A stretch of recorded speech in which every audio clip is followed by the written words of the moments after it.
told in 1997 by a CIA scientist who asked to meet me to get lots of information out that he couldn't, that in 1997, in the secret projects in the underground bases, they had microchips that were so small they could be inserted into people through a hypodermic needle in vaccination programs, and that was the plan.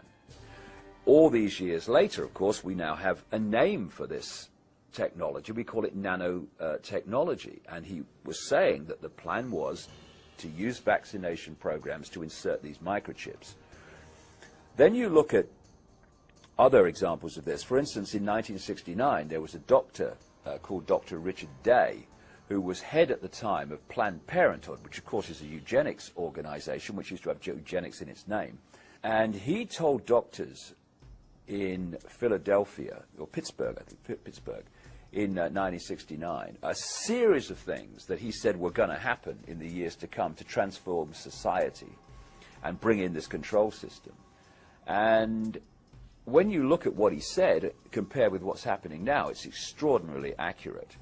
And some of the areas he covered were that they were going to create new viruses in laboratories that were resistant to drugs, that they were going to use that to cull the population, that they were going to use vaccinations to cull the population, and also that they were going to change the way that healthcare treated old people, so that more and more old people died and didn't go long into life, because from their extraordinarily sick perspective, old people are useless to them.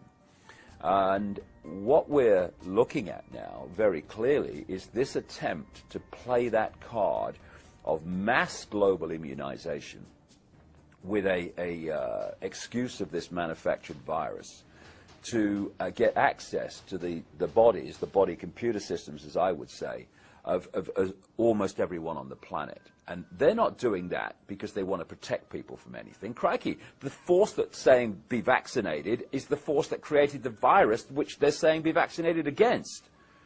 They're doing this to get access to the global population for very, very malevolent reasons. And what people need to realize is that these families do not come from the same perspective of life and respect that we do. They see humans like cattle, nothing more than cattle, and most humans see cattle. They therefore have no empathy with the consequences for the human population of their actions. So if people say, they'd never do that, mate, no, no, you'd never do that. They do it all the time. There are two classic techniques of mass mind manipulation and emotional manipulation. One of them I call problem, reaction, solution. The other one I call the totalitarian tiptoe. Problem, reaction, solution is devastating. It's been used for as long as you can chart back human history. And it goes like this. You want to change society or get people to accept something that in the normal course of events they wouldn't accept. So you don't say openly, this is what we're going to do and this is why we're going to do it. You play this technique, PRS, problem, reaction, solution. Stage one, you create a problem. It could be a manufactured virus in a laboratory. It could be an economic collapse. It could be a war. It could be a terrorist attack like 9/11.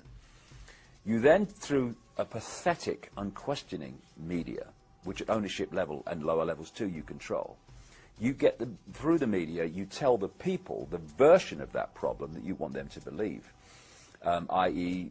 swine flu broke out on a pig farm in Mexico. Yeah, flying pig farm, thank you very much. That 9/11 was orchestrated by a guy with a beard in a cave in Afghanistan and all that stuff. You want a reaction at stage two from the public of outrage, of classically fear, and you want them to either say to the authorities, do something, or you want them to accept what the authorities suggest must be done. So you can go to stage three, which is to offer the solutions to the problems you have covertly created. And with the swine flu, and whenever I say swine flu, I mean swine flu in quote marks, because it's not swine flu, it's a combination of flus created in a laboratory. The swine flu scam is classic problem reaction solution. You create the virus, you put it out there, you say, oh, there's a problem, we must have a solution, which is the vaccine.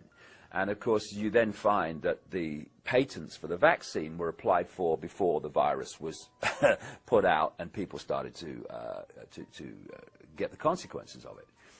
It's quite obviously a blatant scam, and through the mainstream media that doesn't connect these dots, which are there to be connected to anyone with a brain cell on active duty, the vast majority of the public go along with it.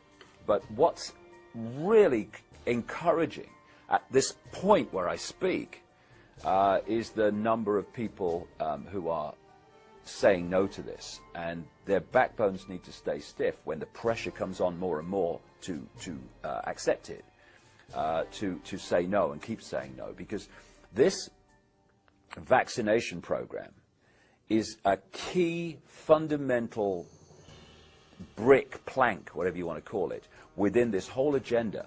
And if we can throw a spanner in the works of this and have vast numbers of people refuse the vaccine, it actually throws a spanner in the works of so much more that is due to come along afterwards. People have asked me over the years, you know, what's planned? And I've said, read two books, George Orwell's 1984 and Aldous Huxley's Brave New World. The latter was published in 1932, Orwell's book was in 1948. Because these two had access to the agenda through something called the Fabian Society, they weren't writing from imagination. They had an understanding of where this was supposed to go. And in Brave New World, you have Aldous Huxley describing a society in which children are disconnected from their parents, where they're bred in laboratories, and where drugs are used to get the children to, and as they become adults, the whole population, to love their servitude and not rebel against it. And we are now seeing quite blatantly the movement to remove children from their parents. It's been done through what I call the totalitarian tiptoe, step by step by step by step, where more and more parental rights are taken by the state, more and more and more, and where the school becomes ever more powerful in the control it has over the children. And now we're moving into areas that we have, staggeringly extreme as they may seem, they're no longer rare. This is commonplace, where in Britain, and I know from the research I've done for the book I'm writing at the moment, it's happening in America and elsewhere, where the authorities are taking children away from their families for the most extraordinary reasons. I'll give you an example, and like I say, this is not rare. We had a case in Britain recently where these parents spent £38,000 on fertility treatment to have a child. When the child was born, soon after the child came home from the hospital, a social worker came round, and the mother just joked that giving birth had ruined her figure. On the basis of that, the child was taken away. And we're seeing extraordinary examples of the so-called justification for taking children and the state taking control of them. And what then happens, and happens in this case, is the social services say to them, okay, we're taking your child away, we're going to give it to foster parents of our choice. Now you have a choice. You can either accept this, in which case you might see your children on, you know, access time here and there, or you can challenge this decision, in which case you'll never see your children again.